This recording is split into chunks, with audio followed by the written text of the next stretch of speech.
मित्रांनो, गेल्या काही दिवसांपासून एक बातमी खूप चर्चेत आहे. पाकिस्तानने भारताच्या सीमेजवळ चीनमध्ये बसलेल्या जवळपास 250 SH-15 सेल्फ प्रोपेल्ड हॉविट्झर्स तैनात केल्याचं समोर आलं आहे. अनेक डिफेन्स रिपोर्ट्समध्ये याचा उल्लेख करण्यात आला आहे. पण आता प्रश्न पडतो, ही SH-15 नेमकी आहे तरी काय? सोप्या भाषेत सांगायचं झालं तर ही एक 155 mm ची मोठी हॉवित्झर तोफ आहे.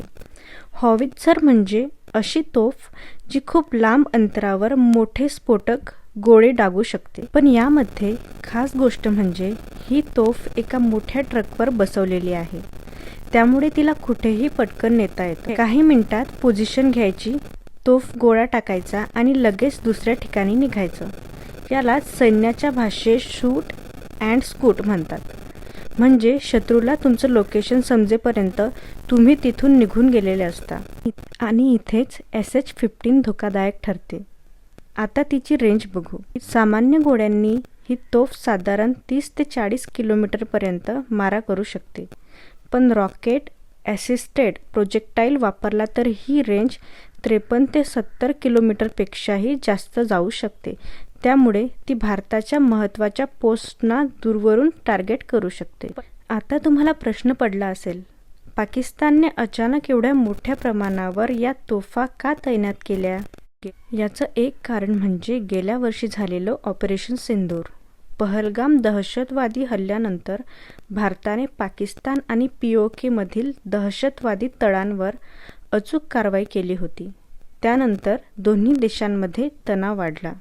दुसरं कारण म्हणजे पाकिस्तानच्या आतमध्ये सध्या जबरदस्त राजकीय आणि सुरक्षा संकट सुरू आहे. आणि जेव्हा जेव्हा पाकिस्तानमध्ये अंतर्गत संकट येतं, सरकार किंवा लष्करावर तिथली जनता भडकते, तेव्हा तिथलं लष्कर लोकांचं लक्ष दुसरीकडे वळवण्यासाठी भारतासोबतचा तणाव वाढण्याचा प्रयत्न करतं. यामध्ये चीनची भूमिका देखील महत्त्वाची आहे. SH-15 ही चीनच्या नोरिनको कंपनीने विकसित केलेली प्रणाली आहे.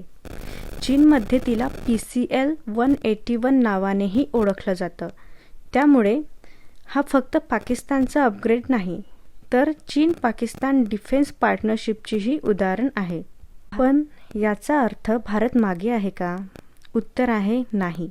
भारताकडे K9 Vajra, M777 ultra light howitzer, Dhanush, ATAGS, Pinaka rocket system यांसारख्या अनेक आधुनिक प्रणाली आहेत.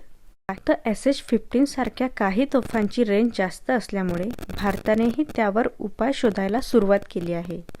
आणि इथेच येतो सर्वात इंटरेस्टिंग भाग.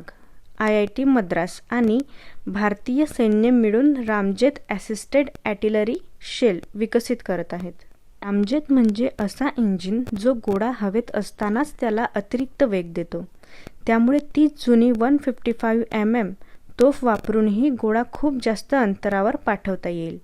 PIBच्या माहितीनुसार या तंत्रज्ञानामुळे विद्यमान तोफांची रेंज सुमारे 50% पर्यंत वाढू शकते आणि भविष्यात सुमारे 70 किलोमीटरपर्यंत पोहोचण्याची क्षमता मिळू शकते. म्हणजे पाकिस्तानने SH-15 तैनात केली असली तरी भारत ही स्वतःच्या इंडिजिनस टेक्नॉलॉजीवर वेगाने काम करत आहे. यामुळे भविष्यात भारतीय सैन्याला नवीन तोफा विकत न घेता विद्यमान 155 mm प्रणालीची क्षमता मोठ्या प्रमाणात वाढवता येऊ शकते. म्हणूनच ही बातमी फक्त एका तोफेबद्दल नाही, ही भारत, पाकिस्तान, चीन या तिन्ही देशांमधील बदलत चाललेल्या डिफेन्स टेक्नॉलॉजी रेसची स्टोरी आहे. जर तुम्हाला अशाच प्रकारे UPSC, MPSC आणि डिफेन्स करंट अफेअर्स अगदी सोप्या मराठीत समजून घ्यायचा असतील तर व्हिडिओला लाईक करा, चॅनल सबस्क्राईब करा आणि कमेंटमध्ये नक्की सांगा. व्हिडिओमध्ये आणखी एक महत्त्वाच्या करंट अफेअर्स स्टोरी सोबत भेटू. जय हिंद.